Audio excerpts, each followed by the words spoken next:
empresa é de comunicação. O serviço que ela presta também. Mesmo assim, há casos em que o cidadão não consegue se comunicar direito com as companhias telefônicas. No Rio de Janeiro, uma consumidora teve que recorrer à justiça. O pedido que ela havia feito era simples: desbloqueio da linha de telefone fixo.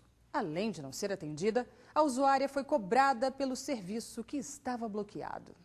Durante 4 meses, Antônia Figueiredo tentou desbloquear a linha de telefone de casa.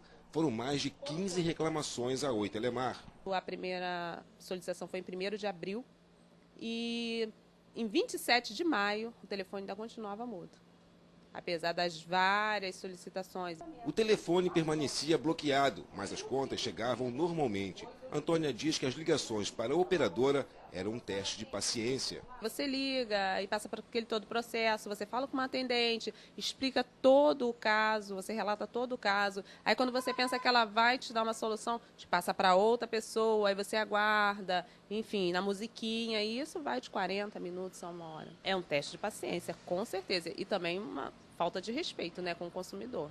Cansada de esperar por uma solução, Antônia procurou a Defensoria Pública e ingressou com uma ação na Justiça Comum. Eu tentei o diálogo, tentei ir até eles, buscar a solução. Como eu não fui atendida, aí você não tem uma outra alternativa. Então você tem que fazer aí prevalecer os seus direitos enquanto cidadão. A reclamação chegou aqui ao Ministério Público Federal no Rio de Janeiro. O procurador da República, Márcio Barra Lima, investigou o caso e decidiu mover uma ação civil pública na Justiça Federal contra a Oi Telemar e a Anatel, a agência que regula o setor. Antes de ajuizar a ação, o MPF propôs um acordo à empresa, mas a Oi Telemar não quis assinar um termo de ajustamento de conduta. Nós tentamos a realização de um TAC aqui no Ministério Público Federal, a composição administrativamente. No entanto, a empresa não aceitou a realização desse TAC e só nos restou a via judicial para pedir essa tutela jurisdicional para proteção tanto dos usuários que foram cobrados indevidamente, como de todo o sistema coletivo lá de credibilidade da regulamentação de telefonia fixa no país. De acordo com o MPF, a Oi Telemar não pode cobrar a assinatura básica quando corta o serviço por inadimplência ou quando o usuário pede a suspensão do serviço por um período determinado. A ação na Justiça tenta reparar o dano causado ao consumidor. Nós pedimos o ressarcimento em dobro, com juros e correção monetária, de todos os consumidores em todo o território nacional que a Telemar cobrou indevidamente essa assinatura básica ou taxa de suspensão da linha telefônica, e além disso nós pedimos um dano moral coletivo tanto em relação à Telemar quanto em relação à Anatel. Reclamações de cobranças indevidas por companhias telefônicas também chegam ao PROCON. Não se pode cobrar por um serviço não prestado. E a prática, principalmente nas empresas de telefonia fixa e móvel, vem acontecendo muito. O consumidor tem que reclamar e reclamar sempre.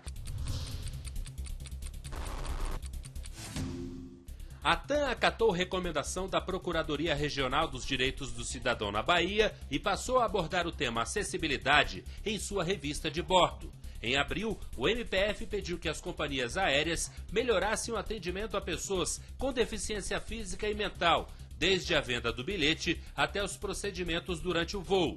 As demais companhias ainda não se manifestaram.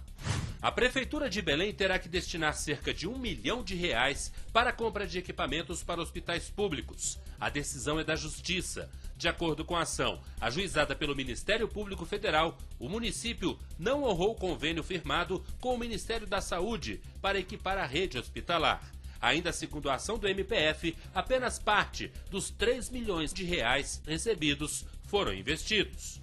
No Rio Grande do Sul, uma professora da Universidade Federal de Santa Maria vai responder à Justiça por crime de improbidade administrativa. Segundo a ação proposta pelo Ministério Público Federal no município, a professora desviou em benefício próprio recursos que deveriam ser destinados a um projeto de qualificação profissional na área de enfermagem. A atuação do Ministério Público Federal no âmbito criminal foi tema de um evento em Brasília que reuniu procuradores de todo o Brasil. Nos 3 dias do evento, 2 objetivos principais: traçar um plano estratégico para as ações de combate ao crime e debater o controle externo da atividade policial. Tráfico de pessoas, crimes cibernéticos, lavagem de dinheiro.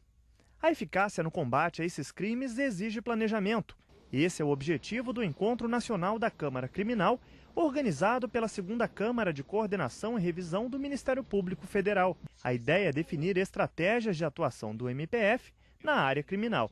E a nossa preocupação, dentro de um planejamento estratégico, dentro da unidade de tratamento de determinadas questões, é contribuir para um sistema de persecução penal que respeite os direitos humanos, mas que seja eficaz. A discussão sobre o controle externo da atividade policial, a atribuição constitucional do Ministério Público Federal, também foi objeto de debate. A Constituição Federal deu ao Ministério Público a obrigação de exercer esse controle. E nós temos exercido ele de uma maneira não tão uniforme em todo o território nacional e pretendemos e sabemos que grande parte da polícia reconhece a necessidade de controle externo e querem trabalhar junto. Outro tema importante colocado em discussão foi a mudança na condução do inquérito policial, que a partir da Resolução 63, editada pelo Conselho da Justiça Federal, deve tramitar apenas entre o Ministério Público Federal e a polícia, quando não houver a necessidade de uma medida judicial, como quebras de sigilo, por exemplo. Para a Procuradora Regional da República da 4ª Região, Carla Veríssimo, as medidas de padronização nesta área também são necessárias. Como o Ministério Público Federal é uma instituição de âmbito nacional, tem uma série de questões que precisam ser uniformizadas e nós vamos tentar, então, discutir isso para que o Conselho Superior possa editar uma resolução nossa interna para estabelecer os parâmetros que nós devemos seguir quanto a controle, acesso, por exemplo, das partes, dos advogados, ou questões eventualmente envolvendo sigilo. Os temas das discussões são sugeridos pelos próprios membros do Ministério Público Federal. As resoluções destes 3 dias de evento são essenciais para que novas metas sejam traçadas para o aprimoramento das ações do MPF na área criminal. Veja no próximo bloco. No quadro Prateleira, a sugestão de um livro que analisa a definição de crime culposo. E mais, candidatos aprovados dentro do número de vagas em concurso público devem ser nomeados.